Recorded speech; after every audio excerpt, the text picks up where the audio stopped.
Hello, my name is Isaac Showaki, and I want to share my story of how I failed my way into the American dream. So first question, how long does it take to become a legal resident in the US? For me, it took me 25 years and 6 different types of visas. My dream, or what I'm doing right now, is I run Octopi. We're a state-of-the-art beverage co-packer. We specialize in high-end products. We're the easy bottom for multinational companies where they want to do national rollouts of their products. In 2019 and 2020, we got into the Inc. 5000 list and the top 250 in the Midwest.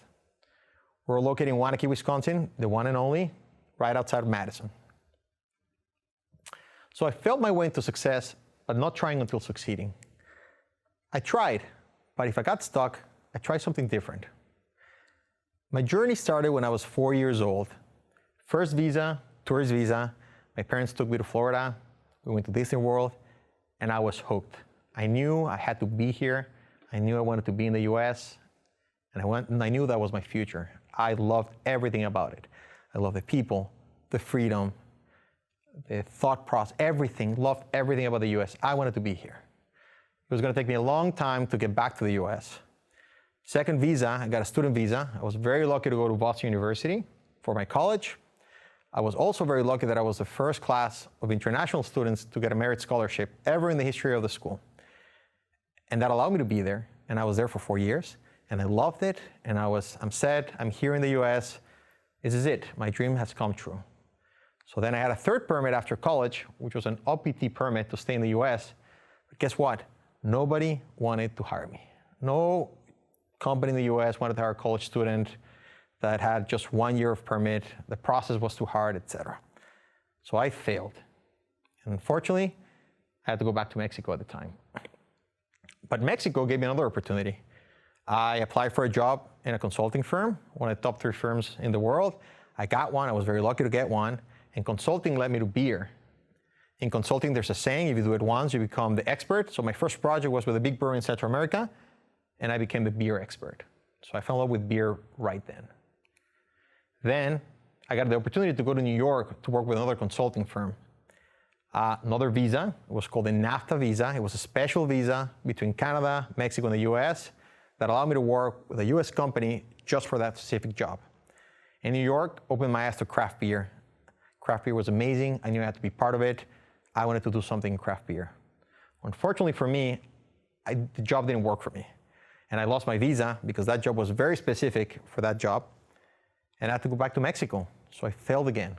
So that journey took me to many, many places during that time. After New York, I did another consulting job in the Middle East, Asia, Central America, back to Mexico, back to the US. So all over the world, sometimes farther from my goal, sometimes closer, but I had to travel a lot. And then at one point, I got my 5th visa. It was an investor's visa. And with that one, it allowed me to work at my company, and I opened the first Latin craft brewery in the US in Chicago. That job was doing great until it wasn't. I had some disagreements with my partner, can't really talk about it, but you can Google it, everything's online. And I decided to leave that company. But then I was stuck in a really difficult situation. Left the company, and now my visa was null and void. I couldn't legally work in the US anymore. After living here for 13 plus years, I created 5 jobs and invested over $2 million, no longer could be here. So I failed again. So I was sitting on my couch and I thought, what are the options? How can I stay here? So at the time there were a few options. The first one was get another investor visa, a different kind, but you need a lot of money. I didn't have that amount of money. The second one is be a refugee. I wasn't a refugee.